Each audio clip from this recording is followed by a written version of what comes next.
10th and final law, the law of appreciation. Appreciation is the soul of high performance, bringing meaning, resilience, and joy to the workplace. That's a whole lot of stuff to say about appreciation. Why make sure that there's a law about appreciation?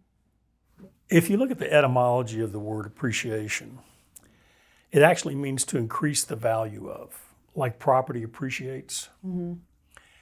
So appreciation is not just noticing something valuable, it's actually expanding the value of something by noticing. Mm.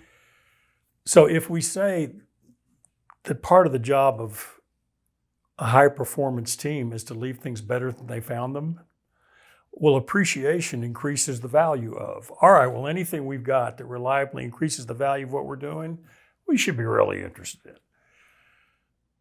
So that's my justification for its importance. It also teaches us from each other's gifts. So I think when we appreciate somebody, we actually are getting our own access to what they've done.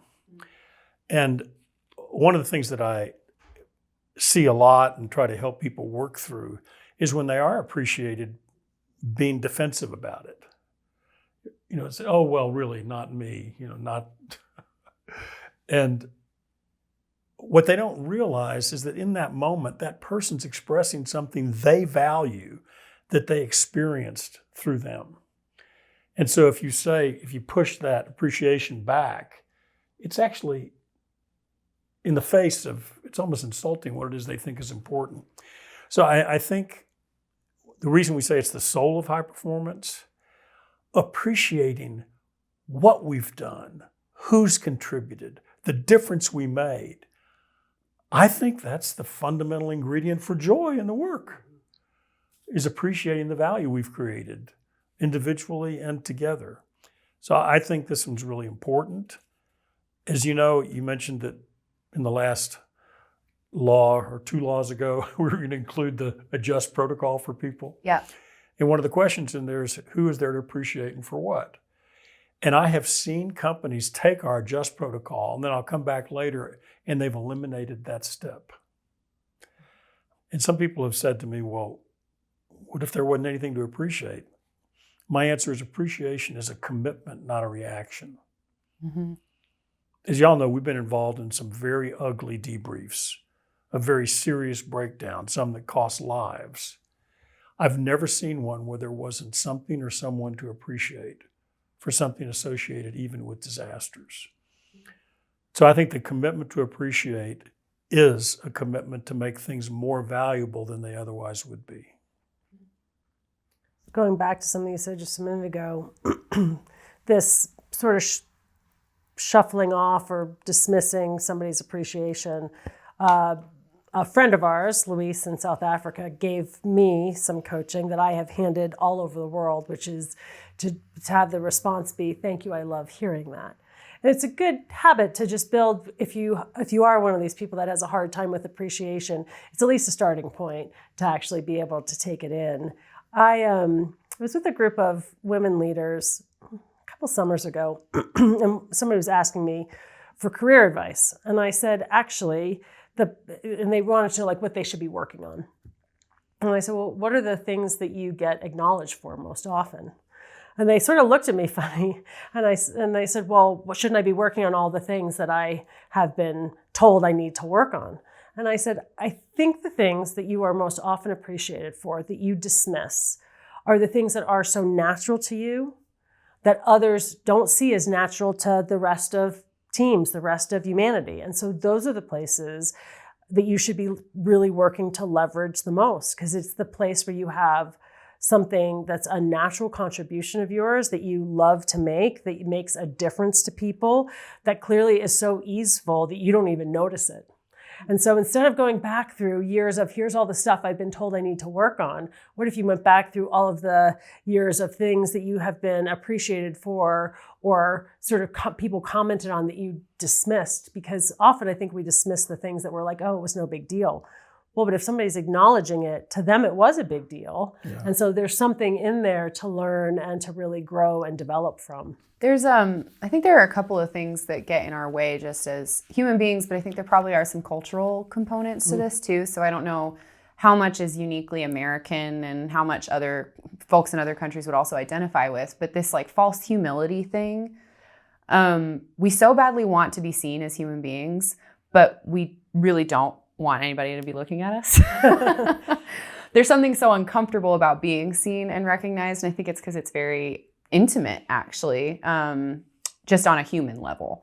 So then in the workplace, to have people go, I really appreciated that you did that thing, and I appreciated who you were in that moment, and thank you so much for that thing. There's this knee jerk for most people to deflect that, and I think it comes from a conversation we were having recently about the difference between arrogance and confidence. Like that accepting that is almost a sign of, if I say, yeah, you're right, then I must be arrogant or something. I don't want to be seen that way. So would you say anything about what we were talking? Do you remember that conversation? Well, in this moment, I go back to what Robin and Louise talked about thank you. I love hearing that. Right. Because that's not an act acknowledging of the arrogance. person. Yeah, it's saying that's a wonderful thing to hear. Mm-hmm.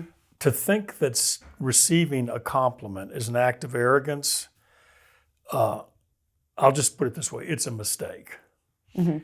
It also costs us something. You know, we were talking in the law of learning about how people much more quickly go to a learning mode when something breaks down, when there's a problem, and yet, Robin, you were talking about they not nearly as frequently go when something's working brilliantly and they don't understand it. So our willingness to talk about what's wrong is a much more ready kind of antenna and willingness than our willingness to talk about what's right. Somebody who you both know I really admire and have had the good fortune to work with before is Marcus Buckingham, who's a data scientist. He was a part of the original team that created the Q12 that altered employee surveys all over the world from Gallup, and then became part of the founder of StrengthsFinder. And his latest book is Love at Work, a data scientist talking about love at work. That's pretty bold, because everything Marcus does, he's got statistics to support what it means. And in that spirit of StrengthsFinder, he wants people to be appreciated and to appreciate themselves so they can recognize the strengths of theirs that they can continue to strengthen. So he believes you strengthen strengths. And one of the things that he does, I love this video that he uses in some of his presentations that's about Lionel Messi, who any of the listeners who've ever followed soccer, or what most of the world calls football, know is this extraordinarily gifted, all-time talent in the sport.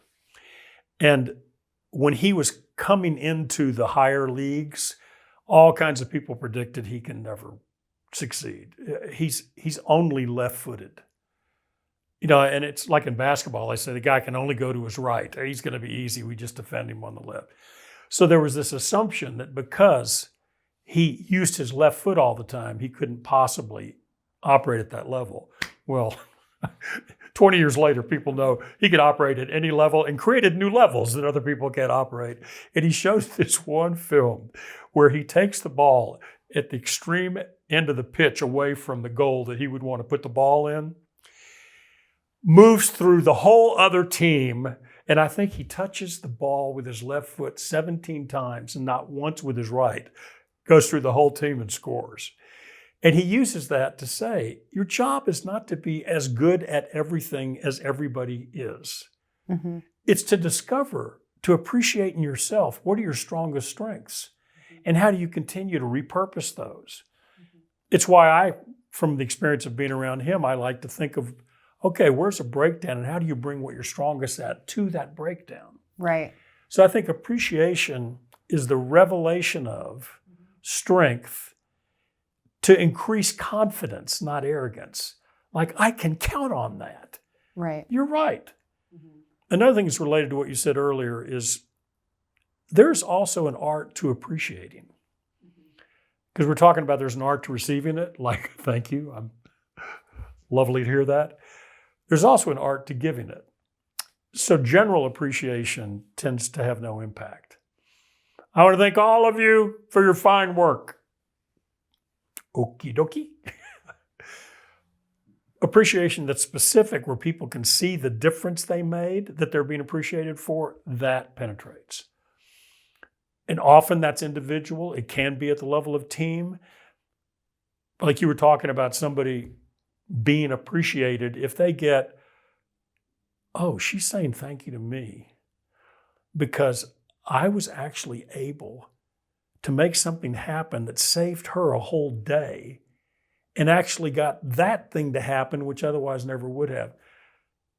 You know, she's being appreciated for the contribution she made, for specifically what's different in the world because they're there. Mm-hmm. Yeah, often what I do when I'm in front of audiences, I pay attention to who listens generously. And you can actually see it. You know, there are people who, they're just optimistic listeners, like, I know this must be good, I'm ready. And then there's people who are all right, I've been in enough rooms with jerks like you that think you're an expert. And you could see this is more a pessimistic listener who's proved to me that this is worthwhile. What I'll do in every one of those programs on a break, when I see one of those people that listens like that, I'll go to them and say, I want you to know, I can tell you're listening with this optimistic belief that this is going to be useful. And that frees me. It takes tension away from my body. It allows me to be more responsive to everything that's happening in the room, because you make me feel safer as a human being just by how you listen. Well, and the other thing I love about that goes back to something you were saying, is this recognition of what I already naturally do well. I'm probably not very good at noticing myself. And so if we're pretty readily available to calling it out or appreciating it in another person, like, you had this impact that you probably aren't even aware of, but just so you know, it was really, I think that's another cultural issue that we have. So we've been saying a lot, make the right thing easy and the wrong thing hard. I think we have an addiction to everything being hard. And I genuinely think that for me, that's been a hard hurdle to get over, just as a professional, going, I'm only appreciating when I was running myself into the ground, and then I deserve recognition for nearly killing myself to do that thing. That's not a sign that it went as well as it could. But I think these leveraging natural strengths, like, where is something easy for you? That's a great thing to wake up to, and that doesn't mean it's not effortful.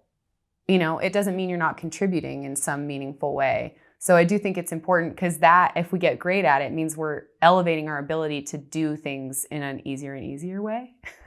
Well, I think too often, and we've said this in a number of different places, that teams or leaders are thoughtless in their appreciation. And so, like, the general, hey, that was a good job, it doesn't tend to penetrate. If you actually follow all of the 10 laws, there's moments of appreciation inside of each one of them that you could actually deeply connect with another person at a human level around stuff that they actually really care about. If you did nothing but just follow the first law of teamwork and get connected to people and the things that matter to them, and then be able to notice when they're making a difference on something that you already know matters to them, that level of appreciation is thoughtful and actually has the ability to shift how a team is behaving together. Have you ever been appreciated for something you're like, yeah, I don't even care about that thing that I just did, right? It's like, okay, so you can thank me for it, but well, especially when it feels like you think you're supposed to appreciate me for that. That's right. You know, you can feel it. People That's right. feel when it's not all that exactly meaningful. Yeah. As opposed to if you appreciate me for something that I actually really, about a difference I actually really care about making, and somebody notices that I was being true to that, I think those are the moments that actually have the ability to shift someone's performance or shift a team's performance. And those are the moments that we miss because we're either not paying attention or not investing the time or the energy to actually be thoughtful about, wait, what does this person care about that they're making a difference to, and how is that impacting me? Do you think that the reason why people always cut appreciation which we do see all the time. And we even fight the urge in it ourselves. do. Because if you're running out of time, it feels like the thing that's easy to just leave off the list. But it does make a really big impact if you do it meaningfully. Do you think the reason is because it's awkward, or because it's just one of those soft things that people think, obviously we know it has a hard and tangible and valuable impact, but what's your explanation for that? Possible explanations. So God is yet to whisper in my ear. I think that we are just so habituated to look for what's wrong, what's missing, which is healthy. Those are great things. That we just want to move past something that we're not habituated to value. So talking about what's not working that we can fix, we're habituated to value that. So I just think that the thing that's not a habituated way to get into new action will tend to be discounted when we're in a hurry. To me, I like to think the opposite of that. If there's something we don't normally take care of, we could produce a benefit people don't normally produce. So I think it's just not in the habits. Okay, well, let's do something extraordinary. And it's also, this is a word that has been so trivialized, and I'm going to use it anyway. Appreciation can be transformational. It can actually alter someone's experience individually, and it can alter a team's experience. Absolutely. Years ago, this is probably 40 years ago, I was working inside of an organization where there was a part of it where people were trained to make very high stakes presentations. So big audiences, and the whole point was how many people bought from this company at the level at which they wanted them to buy. So they were very high stakes. And if you got accepted into that group to be trained, that was a big deal. Well, this woman, who I'll call Jane, Jane had actually been in that job for a while and been failing at all the measures they have, because there's supposed to be a minimum amount of revenues from each one of those major presentations. In her first 40 presentations, she had never hit the minimum. So coming into this end of year meeting that was all about looking at results for the year, several people mentioned to me, he says, have you met Jane? And I said, briefly. I said, well, she's 0 for 40. And that became the thing somebody would say about Jane. She's 0 for 40. She's not going to be around here long. I'm surprised they even invited her to this meeting, one of the people said to me. And I realized when I looked at her, I didn't know her last name. She was Jane 0 for 40. That I had been infected with. Now the file on Jane, 0 for 40. And we were in this room and they were really doing a debrief of the results of the year so far. And they brought up in front of the year the top performer of the year. And after they gave him this award and asked me if he wanted to make some remarks, he said, yes, I do. He said, Jane, I want to thank you for actually changing my career. And the whole room goes, everybody's avoiding Jane. He's talking to Jane, the number one producer. He said, some of you have been here for a while know that my first 6 months in this position, where I moved from being an engineer to being in sales because I could see so much more money I could create for my family, I was a complete failure. He said, Jane, you were already here. And I couldn't believe how you went out every day, no matter what happened the day before, with the same conviction and commitment that what we have to give is important and people need to get it. And you just wouldn't stop. And he said, right when I was telling my wife, I think I'm going to quit, he said, it came to me, he said, I'm going to last as long as Jane does. I can't quit. If Jane won't quit, I won't quit. Oh. And he started to tear up in front of the room and said, my family is safer and more secure because you won't quit. Mm. Now I'm emotional about it because I'm getting back to being in that room at that time because I saw what happened. The whole place changed. Mm-hmm. Before, people treated Jane on a break like somebody you don't want to be seen by. People were reaching out to her. People were wanting to know, how are you doing? What can we... 3 years later, I went back to the same meeting. The number one producer in the company was Jane. Mm.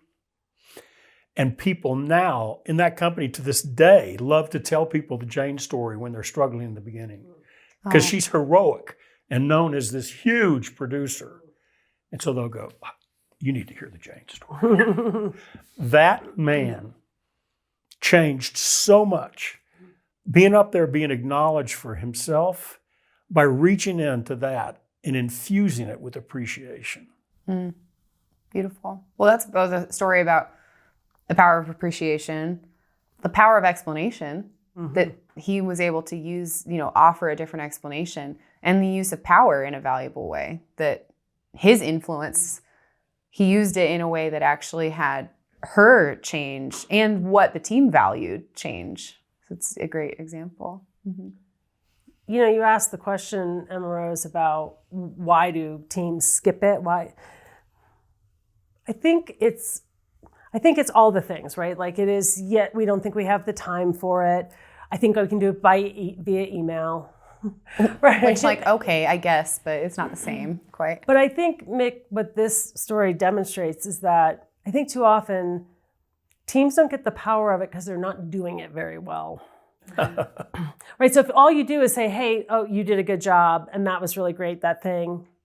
Well, it doesn't have the power to transform the team. And so because they don't practice authentic appreciation, doing it really well in a way that's meaningful, it doesn't change anything. And so then they decide, well, see, it's not worth it, so why do it? As opposed to making the investment and actually being thoughtful about it and putting it out there. And also recognizing, and this is, I think, sometimes the hard part, that there may be moments of appreciation that aren't happy, right? There are things that people made their way through something. And also, you don't have to appreciate every single person on the team, right? Right. And so I think sometimes there's this, like, everybody gets a trophy. Everybody gets a trophy, right? That makes it challenging.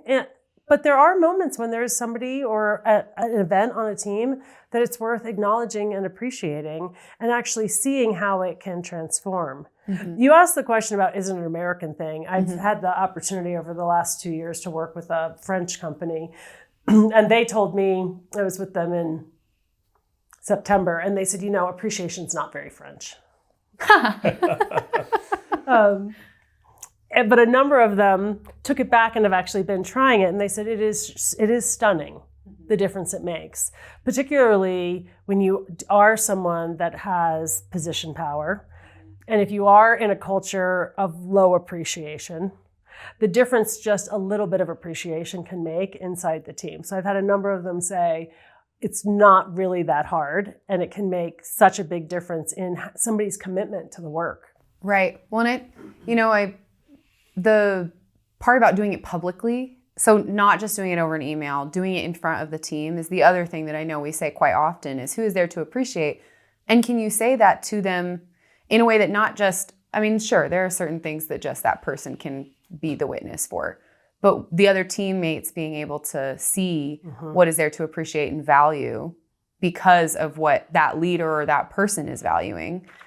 And, I think also from a power standpoint, somebody with position power that has a lot of influence, you asked me when we were planning our end of year meeting, and you usually do the review of the year. So let's go over the things that we accomplished as a company. And you asked me if we should do it a different way or if we should have other people contribute to that. And my answer to you was, I think it's important for the team to hear your story of what you think is worth appreciating, because it teaches everyone what you're valuing. Like there's an opportunity for us to locate ourselves within what the CEO appreciates. And you also then always make space for other people to appreciate things about the year too. So it's not just void of everybody else's perspective. But I do think it's an important moment to be able to honestly look at, what do I as a leader appreciate, and what's the opportunity for the team in being able to be connected to that. Thank you for that. It is a moment, because I've said this a couple of times, people are telling you all the time what matters to them and what worries them. And so in the things that I appreciate, I am trying to communicate, here's the things that matter. Because some of the things that I appreciate each year are numerical in terms of measures of our performance for the year. But a lot of them have to do with the way the team has operated or the things that we've accomplished together in the face of challenges that we may have been in the midst of. Yeah. Well, and it's what's the story we want to tell about the thing that we just went through, I think, as well, which is teams that have stories. It also changes how they're explaining future events, like we've said before in some of the other laws. I think the other thing about appreciation, and Mickey, you said this, but a really practical thing is actually to try it for a week, to see if you can go through life or meetings to see what are the things that you notice that you appreciate.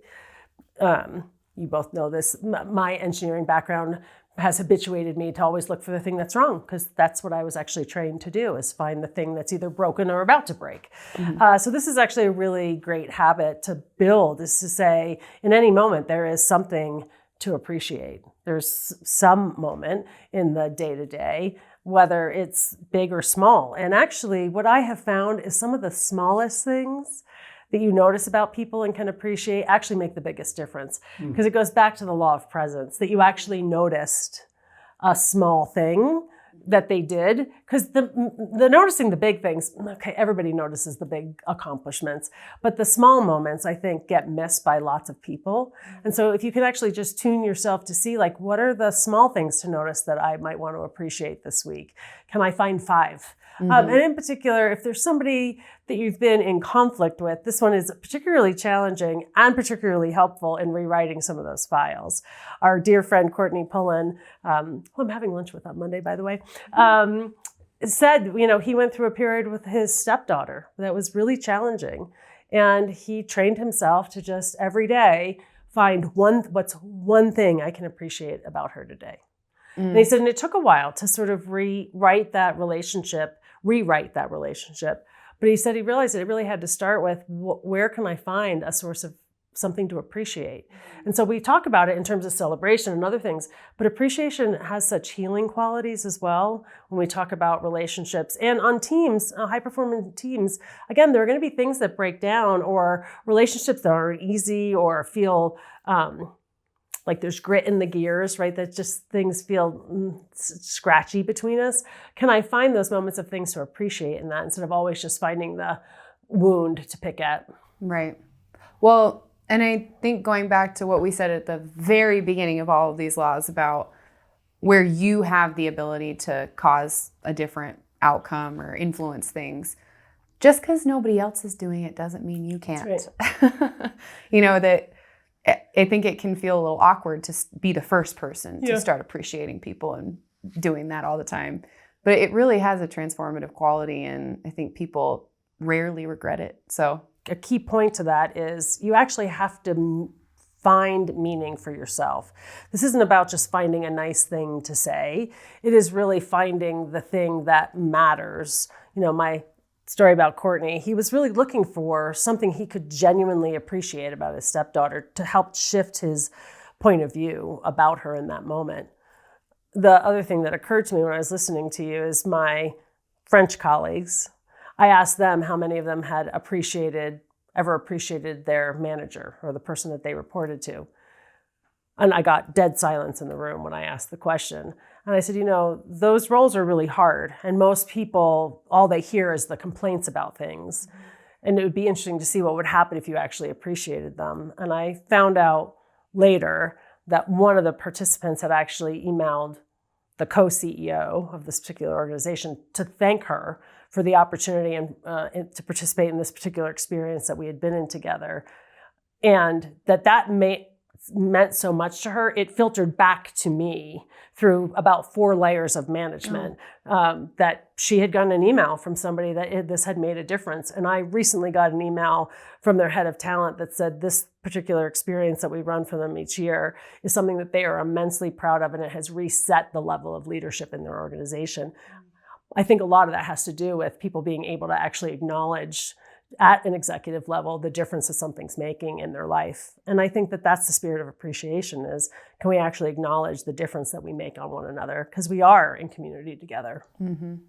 I think it's such a powerful lesson. Appreciation is the soul of high performance. So I think that's true at a team level, but it's also true on an individual level. So people that are looking for advice in their career or looking to improve their own, sense of value in a place, try appreciation instead of critique or killing yourself over hard work or whatever the thing is. So give appreciation a try.